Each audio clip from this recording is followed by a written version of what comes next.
To jest film o listopadzie, który próbował być ładny. I o mnie, bo postanowiłem mu w tym trochę pomóc. Czy sam fakt, że nie pada, wystarczy, by polubić ten miesiąc? Czy góry bez kolorów mają sens? Dzisiaj sprawdzam to w Beskidzie Wyspowym, ruszając na Luboń Wielki. Będzie morze głazów, trochę skał, odrobina widoków, a przede wszystkim mało ludzi i dużo ciszy. No i po drodze spróbuję sprawdzić, czy listopad naprawdę jest tym najmniej fotogenicznym miesiącem roku, czy może jest jak ten kotek. Tylko wydaje się taki naburmuszony i po prostu trzeba go pogłaskać w odpowiednim miejscu i czasie. Cześć, z tej strony Mateusz i dzisiaj zapraszam Was na wycieczkę w Beskid Wyspowy. Lean into the tension for release. Good things come with ease. Don't resist. Thoughts and words hold. Nie lubię listopada, przyznam się Wam otwarcie, bez sekretów. Szaro, często deszcz, żyć się nie chce. Ale stwierdziłem w tym roku, że się tak łatwo nie poddam i będę z nim walczył. No i gdy tylko w prognozach pokazano ładną pogodę, to zerknąłem do map. Co tam ciekawego można by przejść, co jednocześnie nie będzie przesadnie długie, bo obecnie dni są krótkie. Zachód jest jakoś już po 16. No i tak padło na Luboń Wielki, taką pętelką, może 5 godzin chodzenia, może 6, jak będę szedł sobie spokojnie. I wystartowałem sobie żółtym szlakiem z Rabki Zarytego. Zaryte to w zasadzie część obecnie Rabki, ale co ciekawe, 100 lat temu była to odrębna miejscowość.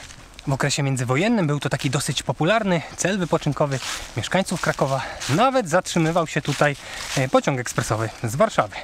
Samochód zostawiłem sobie na takim parkingu koło sklepu. Zostawię Wam link w opisie, to będziecie mogli sobie zerknąć. I teraz czeka mnie prawie 2 godziny w kierunku szczytu. Jakieś 500 metrów podejścia, czyli kawałek. Listopad to taki miesiąc bez liści, bez kolorów, bez sensu.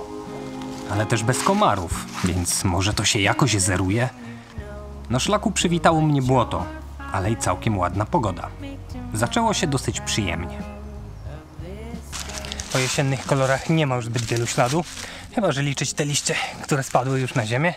Ostatnio jak byłem na Trzech Koronach i z okolicy, jest film na kanale, to było znacznie bardziej kolorowo, rzeczywiście już tak listopadowo. A na razie szlak taki leśny, ale też prowadzi z krajem takiej polanki. Są ławki, można wypocząć i całkiem ładny też widok. Już w zasadzie na Gorce, bo po drugiej stronie doliny się wznoszą.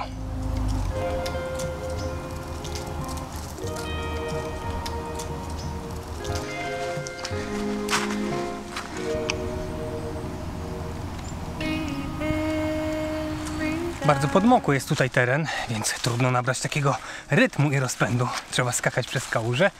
No i nie jest też, na razie przynajmniej, jakoś przesadnie stromo. Ale to się za chwilę zmieni. Zmieniać zaczęło się też moje nastawienie. Okazało się, że i listopad ma jakieś kolory. I nie jest to tylko szarość. Ma też jedną, wielką zaletę, o której przekonałem się szybko. Listopad jednak ma swoje plusy. Jest tutaj zupełnie pusto i cicho. Nikogo jeszcze nie spotkałem. A charakter szlaku zaczyna się bardzo mocno zmieniać, na co w zasadzie czekałem. Bo wyobraźcie sobie, że ta żółta ścieżka, którą teraz podchodzę, zwana jest Percią Borkowskiego. Już samo określenie perć wskazuje, że to jest jednak coś innego. Ta najpopularniejsza chyba w Tatrach, Orla, ale i w Pieninach, Sokola. Perć akademików na Babią Górę, no i Beskid Wyspowy też ma swoją. Dlatego już za chwilę pooglądamy wspólnie, bo mnie tu też jeszcze nie było, jak ona wygląda. Bo rzeczywiście ten szlak nie obfituje w widoki, ale i tak powinno być ciekawie.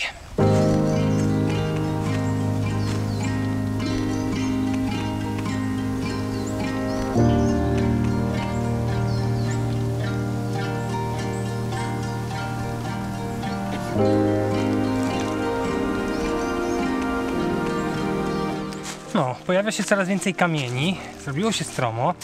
Od razu taki trochę bardziej górski charakter.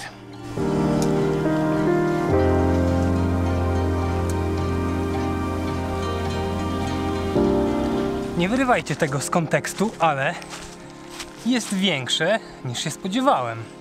Chodzi o to gołoborze za moimi plecami.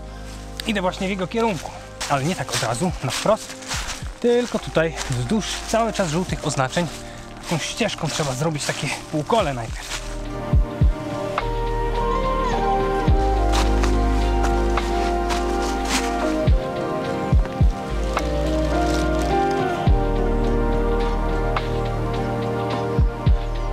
No, całkiem fajna ścieżka. A Gołoborze, jak sama nazwa wskazuje, to miejsce gołe odboru. Czyli takie, w którym ten się chwieje. Takie, w którym nie rośnie las, bo zajmuje go po prostu rumowisko skalne. Tak, Gołoborze jest rumowiskiem skalnym, tyle że nazwę tę stosuje się najczęściej w określeniu do takich rumowisk w Górach Świętokrzyskich, które położone są w granicach lasu. No bo takie rumowiska spotkamy też i w Karkonoszach, i na Babiej Górze. Trzeba uważać, żeby sobie jakieś kołyski nie zrobić. No a najciekawsze jest w ogóle, jak takie Gołoborza rumowiska powstają. Bo cała ta masa głazów, kamieni została po prostu przerobiona przez lód. Wodę, która okresowo zamarza w malutkich szczelinach, które rozsadza, pojawiają się pęknięcia. Później w kolejnych sezonach te pęknięcia się powiększają.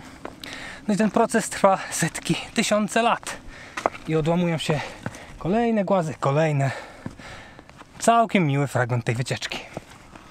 Wow, Tatry widać.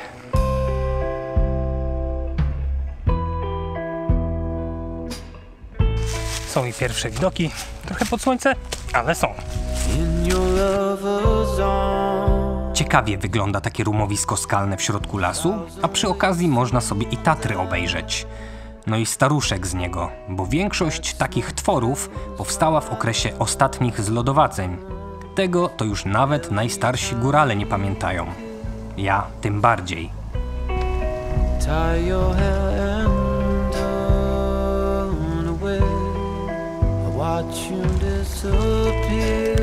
To Gołoborze to nie jedyna atrakcja tego szlaku, bo jest tutaj też taka grupa skał zwana dziurawymi turniami. No i dosyć ciekawe robią wrażenie. Całkiem mocno obrywają się, kilkanaście metrów. Tutaj też w okolicy, w Luboniu Wielkim występuje sporo jaskiń. Ostatnio, jeżeli dobrze pamiętam, zindeksowano 13. Więc jest ich sporo. Najdłuższa ma 26 metrów długości, 9 głębokości.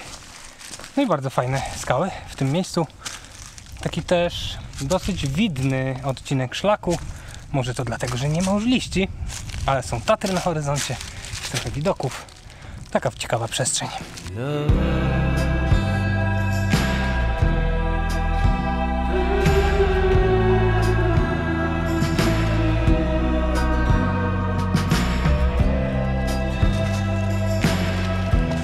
W październiku musi być tutaj pięknie, bo wokół mnie w zasadzie same buki, na których próżno już szukać jakichkolwiek liści. Więc trochę się spóźniłem. No a teraz zmierzam sobie na szczyt Lubonia Wielkiego, na którym znajduje się też schronisko. Więc doskonale się składa. No, szczyt zdobyty, przerwę można zrobić. No i myślę, że jakieś kilkanaście minut jeszcze mnie czeka.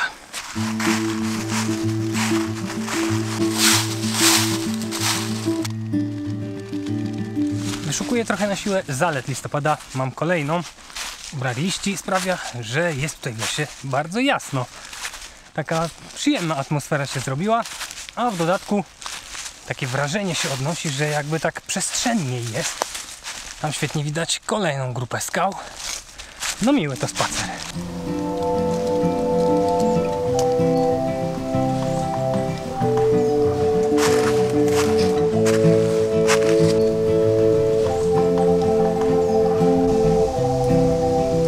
Kolejny plus listopada. Słońce w ciągu dnia nie wznosi się tak wysoko jak w lecie. No i nawet teraz przed południem świeci takim dosyć przyjemnym światłem, takim miękkim. Miło się maszeruje między tymi drzewami. No i właśnie takim szpalerem wśród buków dotarłem na szczyt Lubonia Wielkiego. 1022 metry nad poziomem morza.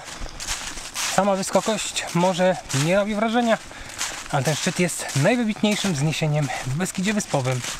Wznosi się ponad 500 metrów nad otaczającego dolinę, czyli taki dosyć konkretny. Jest tu też schronisko, No i wieża, przekaźnik, który ma za zadanie transmitować sygnał radiowy i telewizyjny. Widać go już z daleka, dlatego Luboń jest charakterystyczny. Wzniesiono go w 1961, przygotowując się na zimowe mistrzostwa w Zakopanem, żeby słać transmisję w świat. No, albo przynajmniej w tę część Małopolski. Są widoki tam dalej. Jest trochę więcej wysp Beskidu Wyspowego. Co was będę oszukiwał? Luboń Wielki nie jest najbardziej widokowym szczytem świata. Nie jest nawet najbardziej widokowym szczytem Beskidu Wyspowego. Między drzewami da się jednak co nieco pooglądać. Jest nawet coś na miarę skromnego tarasu widokowego. Schronisko na szczycie wygląda dosyć ciekawie, jak taki domek osadzony na innym domku. No i nie jest duże. Oferuje 25 miejsc, w tym 10 w głównym budynku i 15 w małej bacówce obok. Widoki przed snem są za to ciekawe, bo ta sala wieloosobowa ma okna wychodzące na wszystkie 4 strony świata. Widać to zresztą po obrysie budynku. No i całkiem miło się tam odpoczywało. Cicho, względnie widokowo, do tego ciepło jak na listopad i mało listopadowo. Mnie ciekawiła też inna sprawa. To tutaj znajduje się jeden z krańców małego szlaku beskidzkiego. Jakieś 137 km przez te pasma, które pomija główny szlak beskidzki. Może kiedyś?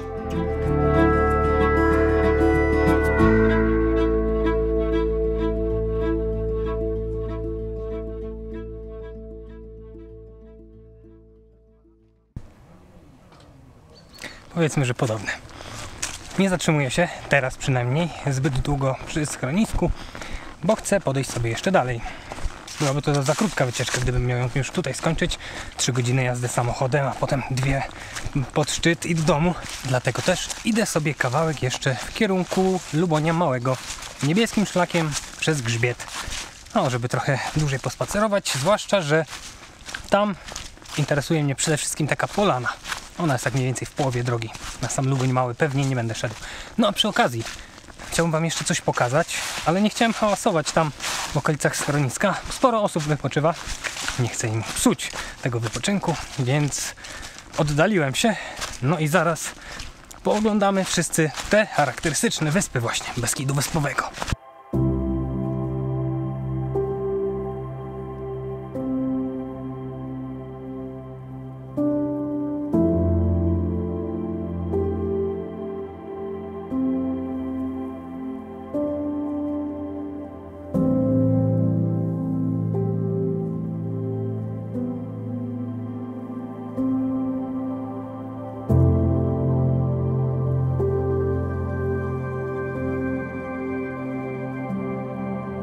Oglądane, więc można iść dalej. Teraz dla odmiany w dół. Co dziwne nie jest, bo przecież Luboń Wielki jest szczytem, a to zwyczajowo oznacza, że teren opada w każdym kierunku. Zmierzam sobie niebieskim szlakiem właśnie w stronę tej ciekawej polany. Myślę, że mam jeszcze jakieś 30-40 minut. No i rzeczywiście sam wierzchołek Lubonia Wielkiego jest taki dosyć przyjemny. Może to nie jest najbardziej widokowy szczyt świata, ale da się zobaczyć tę taką śmietankę górską Beskidu Wyspowego, bo jest i Szczebel, Lubogoszcz, Śnieżnica, Ćwilin, no i Mogielica, najwyższy szczyt tego pasma. One gdzieś tam się kryją trochę między drzewami, ale da się je wypatrzyć. No a samo schronisko też ma dosyć ciekawy klimat, zbudowane w 1931 roku, takie dosyć wiekowe.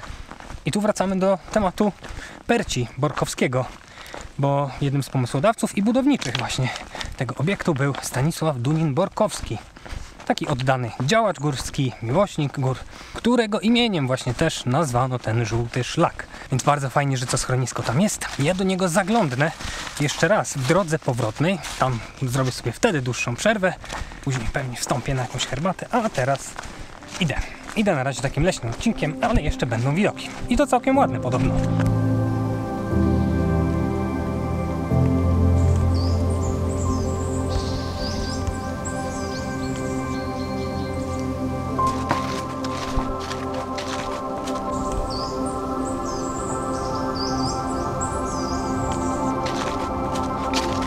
Widoki skromne, za to ścieżka bardzo przyjemna, bo zrobiło się tak równo, płasko, po prostu spacerowo. ale raz na jakiś czas, zwłaszcza po mojej prawej stronie, da się podejrzeć te najciekawsze wzniesienia Beskidu Wyspowego. No i można zobaczyć, dlaczego ten Beskid został nazwany Beskidem Wyspowym, bo rzeczywiście te pojedyncze wzniesienia tworzą takie charakterystyczne wyspy. Nie ma takich długich, ciągnących się grzbietów, raczej takie kopki. Tę nazwę, Beskid Wyspowy, przypisuje się Kazimierzowi Sosnowskiemu. To taki bardzo znany działacz na rzecz turystyki, popularyzator właśnie, autor przewodników. Jego imię nosi na przykład Główny Szlak Beskidzki. Jest taka dosyć znana persona. Podobno w czasie jednego wypadu ze studentami na Ćwilin, kiedy nocowali na szczycie, obudzili się rano, zauważyli mgły w dolinach i te wierzchołki wystawały rzeczywiście jak wyspy. Ale nazwę Góry Wyspowe stosowano już wcześniej, a ona sama upowszechniła się tak na dobrą sprawę dopiero w latach 30. i po wojnie. Wcześniej, wyobraźcie sobie, Beskid Wyspowy zwano albo Beskidem Limanowsko-Myślenickim, od miejscowości Limanowa i Myślenice, ale też czasami Gorcami Limanowskimi. Więc myślę, że Beskid Wyspowy to jest najtrafniejsza nazwa z tych wszystkich, bo rzeczywiście oddaje ducha tych wzniesień, a ducha może też oddawać to, że jest tutaj spokojnie. Miałem jakieś pojedyncze bardzo osoby, miły, przyjemny spacer. Taki listopad, ale wiecie, słoneczny, jest pogodnie, jest w miarę ciepło, a jeszcze będą jakieś widoki. Bardzo miły na razie spacer.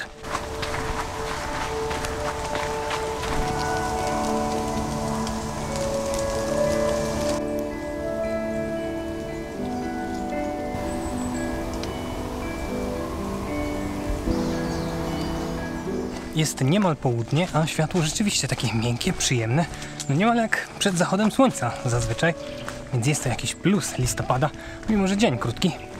No a za kilka minut pewnie będę przy tej polanie, na której mi tak zależało.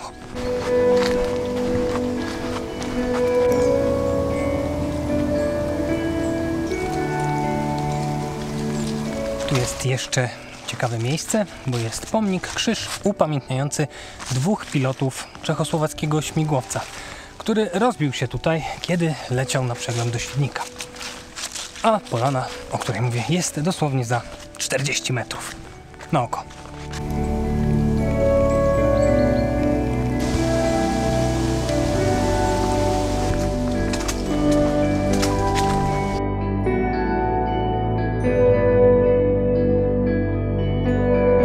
I dotarłem do ostatniego celu mojej dzisiejszej wędrówki, czyli na polanę Surówki, zwaną też Krzysiami, tak urokliwie. Piękny widok na Tatry, jest też Babia Góra, idealne miejsce na jakiś piknik, na jakąś dłuższą przerwę. Surówki to nie tylko polana widokowa, ale też, jak widać, malutkie, odizolowane przysiółki Rabki Zdroju. Surówki i Krzysie właśnie. Jest tu parę budynków, oddalonych od innych zabudowań o kilka kilometrów. Idealne miejsce dla introwertyków. Introwertycy pewnie odnaleźliby się też tu w przeszłości, kiedy wypasano owce. To w tym celu wypalano i wycinano las, tworząc właśnie te okazałe beskidzkie polany. Beskidy w historii odegrały też swoją wojenną rolę, bo tak oddalone i nieprzystępne miejsca stanowiły osłonę działań partyzanckich. Niemcy pod koniec II wojny światowej spalili nawet tutejsze szałasy, a niewiele brakowało, by spalili i schronisko, które służyło partyzantom. Dzisiaj to przede wszystkim piękny punkt widokowy. Widać Tatry i gdybym zabrał okulary, mógłbym pewnie dopatrzyć się dziesiątek najważniejszych szczytów. Gdzieś tam nieśmiało wychylają się Gorce, no i całe to otoczenie zachęca, żeby po prostu zrobić sobie tutaj przerwę.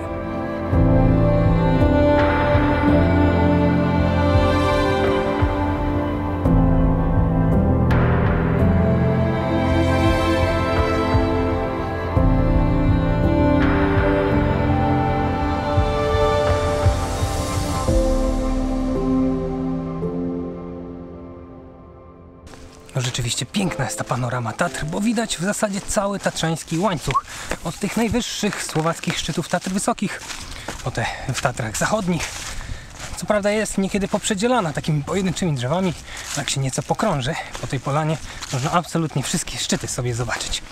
Świetne miejsce, żeby odpocząć, pooglądać trochę. No a ja teraz wracam w stronę szczytu Lubonia Wielkiego, też tym samym szlakiem niebieskim.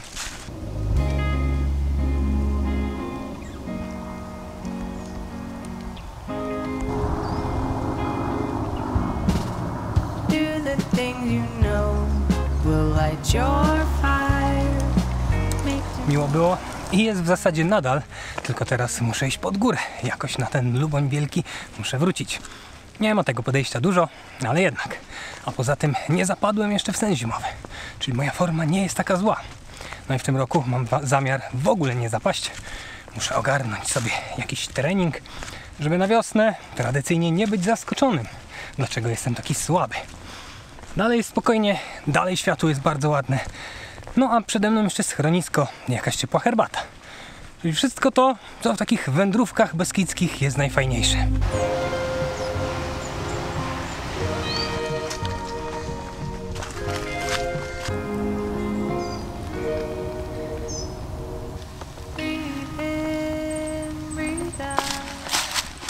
No i jestem drugi raz na szczycie.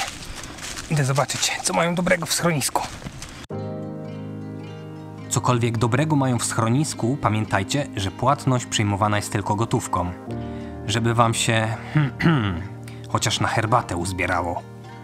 To raczej skromne schronisko. To mnie nie przeszkadza, ale jak lubicie luksus, to nie tutaj. Chociaż jest kotek, a to przecież niemal jak 5 gwiazdek. Wyglądał jednak, jakby i on nie przepadał za listopadem, mimo że koty potrafią spać te 20 godzin dziennie, no i mają futro. Coś musi być na rzeczy. Przyznam się wam, że na tym etapie wędrówki patrzyłem już całkiem przychylnym okiem na ten miesiąc. Zerknąłem jeszcze na widoki, no i trzeba było wracać.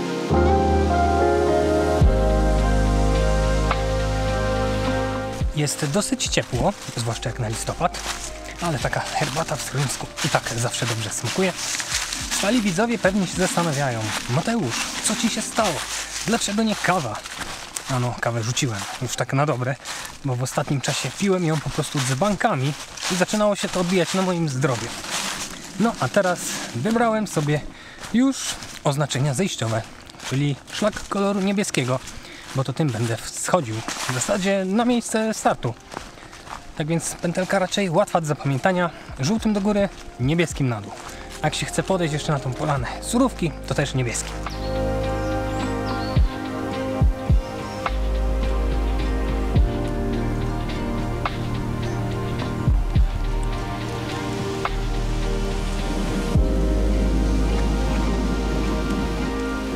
Jest tutaj dzisiaj bardzo spokojnie, na szczęście się nie zamyśliłem, bo ta trasa zejściowa to początkowo szlak koloru zielonego i niebieskiego i zielony na takim skrzyżowaniu biegnie sobie w prawo, on biegnie do centrum Rabki, a niebieski bardziej tam.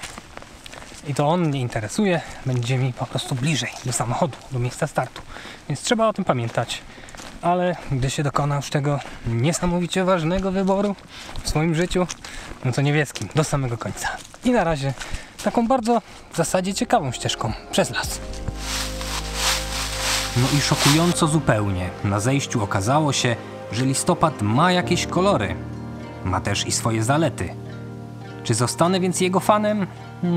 Sam jeszcze nie wiem. Ale bardzo lubię te cisze, puste szlaki i jakiś taki przyjemny klimat. Może przez lata to listopad był we mnie i kartka w kalendarzu nie miała z tym nic wspólnego. Kto wie? Nie no, nie szalejmy. Na pewno ten szlak zejściowy, niebieski, którym teraz maszeruję, jest mniej ciekawy niż ten żółty. Tam coś się jednak działo. Było go oborze, były skały, a tutaj takie zejście w zasadzie przez las i to momentami dosyć strome. Tu niżej zrobiło się też wilgotno momentami, znowu błoto, trzeba uważać. No i rzeczywiście wydaje mi się, że tym wariantem lepiej jednak jest schodzić. W niektórych internetowych relacjach widziałem, że ten żółty szlak nie jest polecany na wycieczki z dziećmi.